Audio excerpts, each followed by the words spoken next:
லக்னத்திற்கு 7ஆம் இடம் தோஷமாகி இருந்தால், பாதிக்கப்பட்டிருந்தால் அதற்கு களத்திர தோஷம் என்று பெயர்.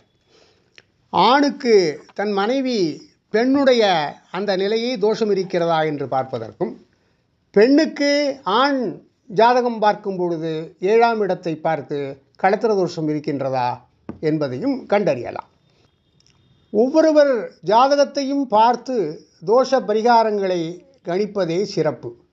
எனவே தோஷ நிவர்த்தி வேண்டுவோர் குடும்ப ஜோதிடரின் வழிகாட்டுதலின்படி பரிகாரங்களை செய்ய வேண்டும்.